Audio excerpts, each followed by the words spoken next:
오늘은 조금 특별한 영상을 준비했어요. 틱 증상에 대해 많은 분들이 오해하기 쉬운 것들을 좀 살펴보고자 합니다. 그렇다 혹은 아니다 형식으로 하나씩 한번 확인해 볼게요. 영상 보시면서 같이 맞춰보세요. 오늘 다룰 5가지 내용들 중 과연 몇 개나 정확히 알고 계셨나요? 본격적으로 시작할게요. 틱은 아이가 의지가 있으면 참을 수 있다. OX. 정답은 X입니다. 자, 어떻게 생각하세요? 그래도 조금 참을 수 있지 않나 이렇게 생각하시는 분들 꽤 많으실 거예요. 심지어 아이한테 참아봐 라고 말씀해 보신 적 있으신 분들도 계실 것 같고요. 왜 아닌 걸까요? 틱은 뇌 기저핵과 전두엽 사이에 신호 조절이 제대로 안 될 때 나타나요. 이거는 아이의 의지나 집중력과는 별개의 문제예요.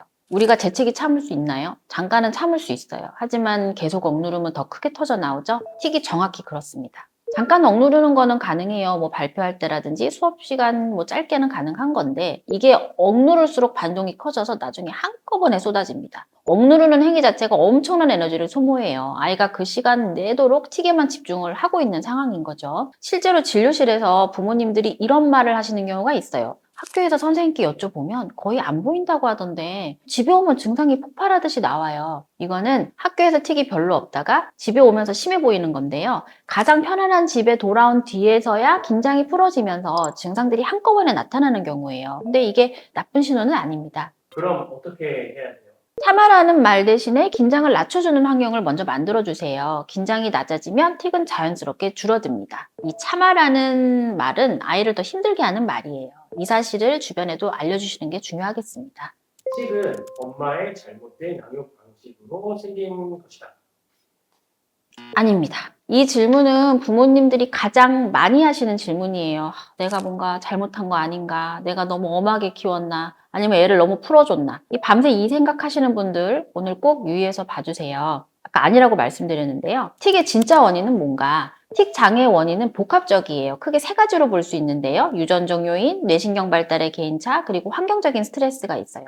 먼저 유전적 요인인데요. 틱 장애는 유전 성향이 있어요. 부모님 중에 한 분이 어렸을 때 틱이 살짝 있었거나 가족 중에 틱이 있는 경우 발생 확률이 높아집니다. 이거는 양육 방식과 전혀 관계가 없어요. 근데 이제 사전 문진에서는 가족력 없음으로 체크되어 있는데 막상 진료 상담 중에 보호자분이 막 눈틱을 무의식 중에 하고 계시는 경우도 있거든요. 본인이 모르시는 경우도 이렇게 있더라는 거죠. 두 번째, 뇌신경 발달의 개인차도 원인이 됩니다. 기저핵과 전두엽 발달 속도가 아이마다 다 달라요. 이 부위가 조금 늦게 성숙하면 그 와중에 틱이 나타날 수도 있는 거예요. 성장하면서 물론 자연스럽게 나아지는 경우가 많은 것도 이 때문이죠. 환경적인 스트레스도 원인 중에 하나인데요. 스트레스가 틱을 유발하거나 악화시킬 수 있어요. 하지만 이거는 원인이 아니라 악화 요인이에요. 스트레스가 없는 아이도 틱이 생기고 스트레스가 많은 아이도 틱이 없을 수 있어요. 그래서 양육 방식이 틱을 만들지는 않습니다. 다만 양육 방식이 틱의 경과 영향을 줄 수는 있겠죠. 그러니까 틱이 생긴 거는 엄마 탓이 아니에요. 하지만 어떻게 반응하느냐가 회복에 영향을 준다. 이거는 맞습니다. 어떻게 반응하면 좋은지 알려드리고자 하는데요. 죄책감은 좀 내려놓으시고 틱이 생긴 건 누구의 잘못도 아니니까요. 주변에서 엄마가 너무 예민해서 그래, 양육 방식이 문제야 같은 말 들으셨다면 그 말은 틀린 거다. 이렇게 생각하시면 되겠습니다. 게임이나 유튜브 때문에 틱이 생긴다. Yes or no? 반반입니다. 아이가 틱이 생기면 가장 먼저 지적받는 게 바로 스마트폰, 게임, 유튜브예요. 그거 너무 많이 봐서 그런 거야. 한 번쯤 들어보셨죠? 이게 진짜일까요? 아닐까요? 아까 제가 반반이라고 말씀드렸던 것처럼 원인은 아니지만 악화 요인은 분명합니다. 게임이나 유튜브가 틱의 직접적인 원인은 아니에요. 게임을 전혀 안 하는 아이도 틱이 생기고 또 게임을 엄청나게 하는 아이 중에도 틱이 없는 경우도 많으니까요. 하지만 이미 틱이 있는 아이한테는 악화 요인이 맞습니다. 왜 그럴까요? 쇼츠, 틱톡, 유튜브 이런 짧은 영상들이 계속 넘어가는 형태는 뇌 도파민 시스템을 과도하게 자극해요. 내가 계속 다음 자극을 기대하는 흥분 상태가 유지가 됩니다. 이 흥분 상태가 기저에게 신호 조절을 방해하면서 틱이 더 나오게 만드는 거거든요. 또 게임 자체보다 이 게임할 때의 긴장감이 문제예요. 게임을 막 이렇게 명상하듯이 하는 사람은 없죠. 이겨야 되고 실패하면 안 되고 빨리 판단해야 되는 이런 상황들이 계속 신경계를 과자극합니다. 특히 요즘 뭐 온라인 멀티플레이 게임처럼 함께 여럿이 이렇게 경쟁을 하는 형태의 게임은 더 심하겠죠. 그래서 유튜브랑 게임을 끊으면 틱이 준다는 거는 이야기가 맞지만 원인이 아니기 때문에 뭐 또 끊는다고 완치되는 것은 아니에요.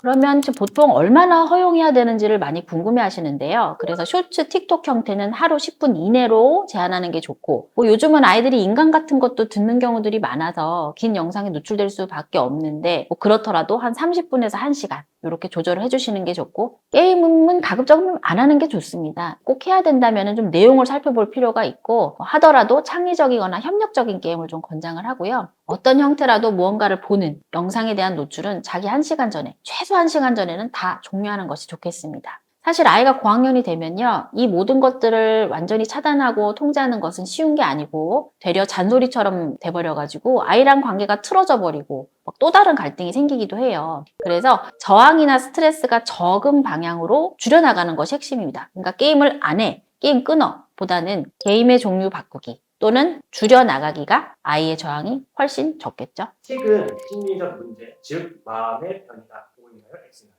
정답은 X입니다. 틱이 생기면 많은 분들이 마음이 약해서 정신적으로 문제가 있는 거 아닌가라고 생각하세요. 심지어 정신건강의학과를 먼저 가야 하는 거 아닌가 고민하시는 분들도 있어요. 이게 맞는 걸까요? 틱은 뇌신경의 문제예요. 틱은 심리적 문제가 아니고 신경학적 문제예요. 쉽게 말하면 뇌의 특정 회로가 과활성화돼서 나오는 신체 증상인 겁니다. 좀 비유를 드리면요. 이게 이제 틱이 뇌신경 회로장애 불균형에서 오는 증상인데 이거는 마치 눈이 나쁜 아이한테 너는 마음이 약해서 시력이 나빠지고 있어라고 하지는 않잖아요. 그러니까 틱도 마찬가지예요.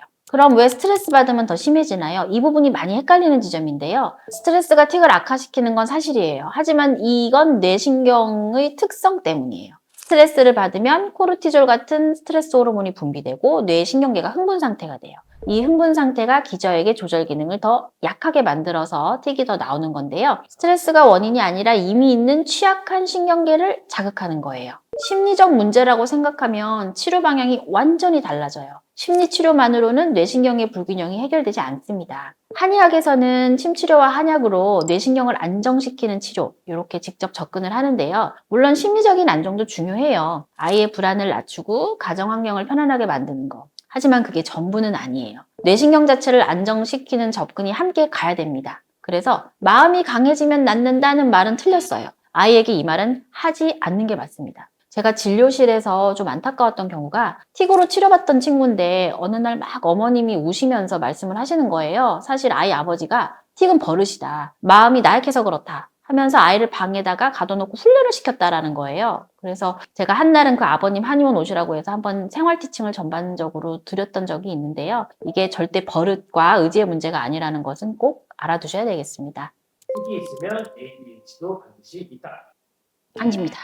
틱 진단을 받으면 많은 부모님들이 이런 걱정을 하세요. 이거 혹시 ADHD도 있는 거 아닌가? 틱이랑 ADHD 같이 오는 거 아닌가? 이렇게 물어보시는데 공존할 수는 있지만 반드시 그런 건 아니에요. 틱과 ADHD는 같이 나타날 수 있습니다. 즉 함께 나타나는 경우 있지만 반드시 같이 오는 건 아니에요. 통계를 보면 틱 장애 아이 중에서 ADHD가 함께 있는 아이들이 절반 이상이 넘기는 해요. 반대로 ADHD 없이 틱만 있는 경우도 절반 이하로 있지만 ADHD가 있다고 해서 틱이 더 심하거나 치료가 안 되는 것은 아니에요. 그럼 왜 함께 나타나는 경우가 많은가? 틱 장애와 ADHD는 뇌의 같은 영역, 기저핵과 전두엽의 기능과 연관이 있어요. 이 부위가 취약한 경우에 두 가지가 동시에 나타날 수 있는 건데 뿌리가 같다고 해서 반드시 동반돼서 나타나는 것은 아닙니다. ADHD가 함께 있다면 어떻게 해야 하나요? ADHD가 동반되는 경우 치료 접근이 조금 달라져요. 틱과 ADHD 양쪽 모두를 고려한 치료 계획이 필요하고 생활 교정도 더 신경 써야 됩니다. 한의학에서는 틱과 ADHD가 동반된 경우를 오히려 함께 다루는 접근이 가능해요. 두 가지 모두가 뇌신경 안정과 간 기능 조절로 접근하기 때문에 치료 방향이 크게 다르지는 않습니다. 틱이 있다고 ADHD를 걱정하지 않아도 되고, 하지만 집중력 저하라던가 충동적인 행동이 만약에 보인다면 전문가와 상의는 해보시는 게 필요합니다.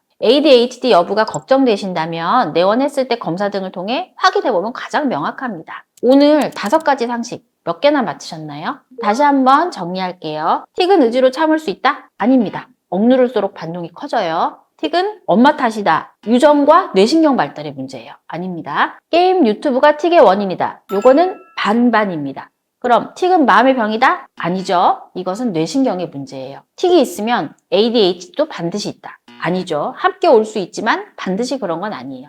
이렇게 5가지 정리해 드렸습니다. 이 편에서는 5가지 상식을 더 가져올게요. 다음 영상도 기대해 주세요. 오늘 영상이 도움이 되셨다면 구독과 좋아요 꼭 눌러주세요. 댓글로 여러분 생각도 남겨주세요.